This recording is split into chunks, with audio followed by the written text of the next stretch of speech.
Hai teman-teman, kembali lagi di YouTube channel Dosen Gen Z. Di video kali ini, kita akan membahas 10 soal latihan dan pembahasan untuk kamu yang sedang mempersiapkan diri untuk SKB Literasi Kemdikbudristek. So, let's get started. Soal pertama. Perhatikan kasus berikut. A. Annabella adalah dosen dengan jabatan lektor 200, masa kerja 3 tahun, pendidikan terakhir S3, dan memiliki 2 orang anak. B. Pinky adalah dosen lektor 200, masa kerja 6 tahun, pendidikan terakhir S2, dan memiliki 3 orang anak. C. Kim Bum adalah dosen asisten ahli, masa kerja 8 tahun, dan memiliki 2 orang anak. Berdasarkan kasus di atas, gaji pokok siapakah yang paling besar? A. Annabella, B. Pinky, C. Kim Bum, atau D. Annabella dan Pinky. Untuk menjawab soal ini, teman-teman harus mengetahui ya cara perhitungan gaji dosen. Gaji PNS dosen tahun 2021 mengacu pada PP nomor 15 tahun 2019. Ini yang terbaru ya teman-teman. Nah, penetapan gaji dosen itu berdasarkan sistem golongan. Kita juga mengetahui bahwa syarat menjadi dosen umumnya minimal telah mengambil S2. Dan ini nantinya akan masuk ke dalam golongan 3B. Ya, sedangkan jika lulus dari S3 akan masuk nantinya ke golongan 3C. Sesuai peraturan pemerintah, golongan 3B mendapatkan gaji pokok minimal 2,6 juta sampai 4,4 juta dan pemberian gaji dosen tergantung masa kerja. Jikalau teman-teman ingin tahu lebih dalam mengenai gaji dosen, silahkan cek video mengenai gaji dosen ya di video kita. Kita lanjut. Mari kita coba analisis kasus berikut ya. Berikut adalah daftar rincian gaji dosen untuk golongan 3. Kita fokus ke golongan 3 saja karena di kasus ini hanya membahas mengenai golongan 3B dan golongan 3C. Contohnya di sini Annabella, dosen lektor 200, akan masuk ke golongan 3C. Pinky juga seperti itu, masuk ke golongan 3C. Dan Kim Bum, dosen asisten ahli, masuk ke golongan 3B. Nah, kita coba lihat dari yang pertama. Annabella adalah dosen lektor 200, masa kerja 3 tahun. Dalam perhitungan gaji dosen, kita mengacu pada masa kerja golongan, sehingga jikalau Annabella memiliki masa kerja 3 tahun dan masuk ke golongan 3C, maka Annabella akan memiliki gaji pokok sebesar 2.890.500. Ini untuk Anna. Kita lihat untuk Pinky. Pinky adalah dosen lektor 200, masa kerja 6 tahun. Sehingga Pinky akan mendapat gaji pokok sebesar 3.075.500.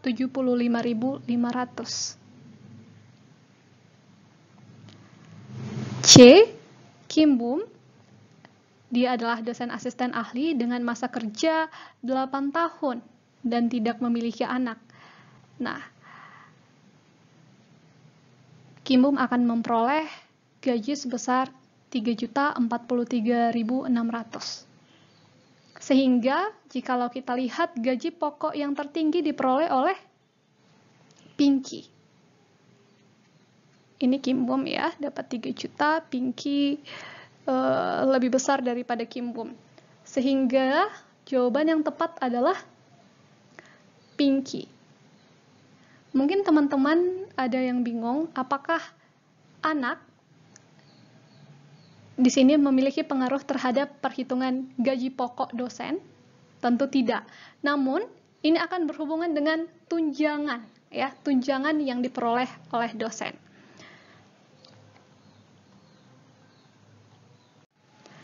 Karena yang ditanyakan pada soal hanya gaji pokok, tidak termasuk tunjangan, maka jawaban yang tepat adalah B, Pinky.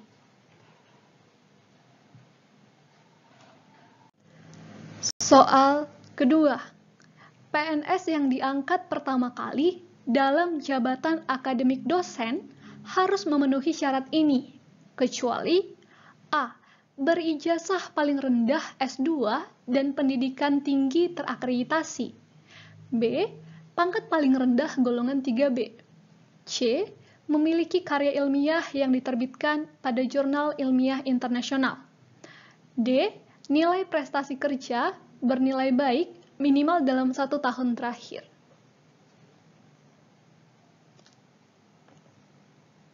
Untuk menjawab soal berikut, kita mengacu pada Permenpan RB nomor 17 tahun 2013 tentang jabatan fungsional dosen dan angka kreditnya. Mari kita lihat pada pasal 24. PNS yang diangkat pertama kali dalam jabatan akademik dosen harus memenuhi syarat. A. Berijazah paling rendah magister atau S2. B. Pangkat paling rendah penata muda tingkat 1 atau golongan ruang 3B. Dan C. Prestasi kerja paling kurang bernilai baik dalam 1 tahun terakhir. Nah, teman-teman sudah dapat menemukan jawabannya ya? Sehingga jawaban yang tepat adalah C. Memiliki karya ilmiah yang diterbitkan pada jurnal ilmiah internasional. Soal ketiga. Dosen dapat dinaikkan jabatannya apabila A. Menjadi pemakalah dalam seminar. B. Paling kurang 5 tahun dalam jabatan terakhir. C.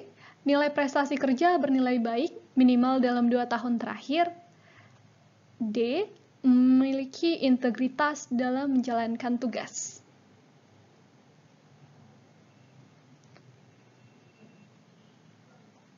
Jawaban yang tepat adalah D. Memiliki integritas dalam menjalankan tugas. Hal ini termaktub pada Permenpan RB nomor 17 tahun 2013 pasal 26 pada bab 10 mengenai kenaikan jabatan dan pangkat.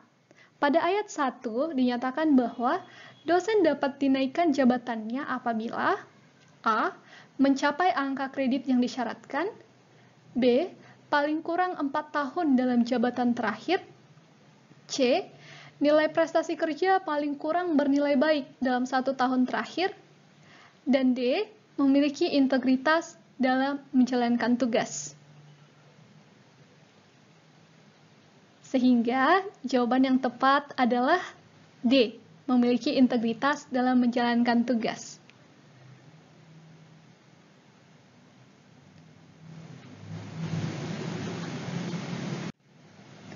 Soal keempat. Kenaikan jabatan akademik dosen dari lektor kepala ke profesor bisa dilakukan minimal ... tahun setelah memperoleh gelar doktor atau S3. Apakah A. 3 tahun, B. 4 tahun, C. 2 tahun, atau D. 1 tahun? Jawaban yang tepat adalah A. 3 tahun. Hal ini dibahas pada Permenpan RB nomor 17 tahun 2013 pasal 26 ayat 5, di mana dinyatakan bahwa kenaikan jabatan akademik dosen untuk menjadi profesor bisa dilakukan paling kurang 3 tahun setelah memperoleh gelar doktor atau S3.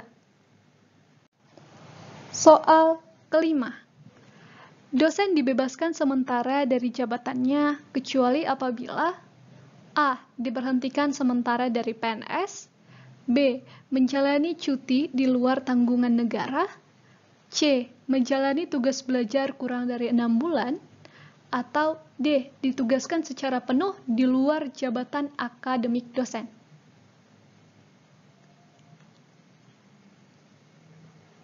Jawaban yang tepat adalah C. Menjalani tugas belajar kurang dari 6 bulan. Hal ini dibahas pada Permenpan RB nomor 17 tahun 2013 pasal 30 yang membahas tentang pembebasan sementara dosen. Dosen dibebaskan sementara dari jabatannya apabila A. Diberhentikan sementara dari PNS, B. Ditugaskan secara penuh di luar jabatan akademik dosen, C. Menjalani cuti di luar tanggungan negara, atau D. Menjalani tugas belajar lebih dari 6 bulan. Ya, lebih dari 6 bulan, bukan kurang dari 6 bulan. Sehingga jawaban yang tepat adalah C. Soal ke-6. Sertifikat pendidik untuk dosen diberikan setelah memenuhi syarat A. Lulus sertifikasi, B. Berpengalaman sebagai pendidik pada perguruan tinggi minimal 3 tahun, C. Memiliki jabatan akademik minimal lektor, D. Menulis karya ilmiah dalam jurnal ilmiah. Jawaban yang tepat adalah A. Lulus sertifikasi. Hal ini dibahas pada PP nomor 37 tahun 2019 pasal 3, di mana dinyatakan bahwa sertifikat pendidik untuk dosen diberikan setelah memenuhi syarat A. Memiliki pengalaman kerja sebagai pendidik pada perguruan tinggi sekurang-kurangnya 2 tahun, B. Memiliki jabatan akademik sekurang-kurangnya asisten ahli, dan C. Lulus sertifikasi yang dilakukan oleh perguruan tinggi yang menyelenggarakan program pengadaan tenaga kependidikan pada perguruan tinggi yang ditetapkan oleh pemerintah. Soal ke-7. Sertifikat pendidik untuk dosen diselenggarakan oleh A. BAN PT, B. Direktorat Jenderal, C. Perguruan tinggi terakreditasi yang menyelenggarakan program pengadaan tenaga kependidikan, atau D. Lembaga Layanan Dikti. Jawaban yang tepat adalah C. Perguruan tinggi terakreditasi yang menyelenggarakan program pengadaan tenaga kependidikan. Hal ini dibahas pada Peraturan Pemerintah Republik Indonesia Nomor 37 Tahun 2009 Pasal ke-5. Pada ayat pertama, sertifikasi pendidik untuk dosen diselenggarakan oleh perguruan tinggi terakreditasi yang menyelenggarakan program pengadaan tenaga kependidikan yang ditetapkan oleh pemerintah. Penyelenggara sertifikasi pendidik untuk dosen ditetapkan berdasarkan pada kriteria memiliki program studi yang relevan dan atau satuan pendidikan tinggi yang terakreditasi A.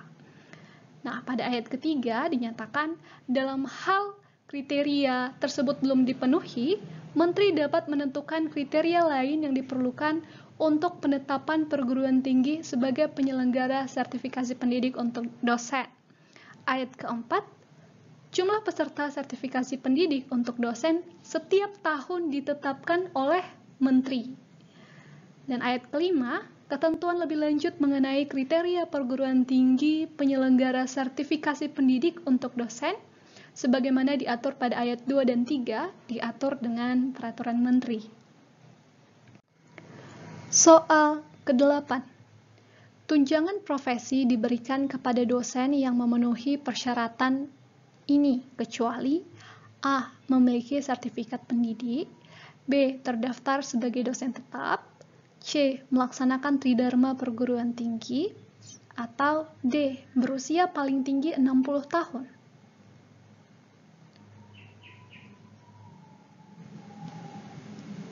Jawaban yang tepat adalah D. Berusia paling tinggi 60 tahun. Hal ini dibahas pada Peraturan Pemerintah Republik Indonesia Nomor 37 Tahun 2009. Ini tentang dosen ya.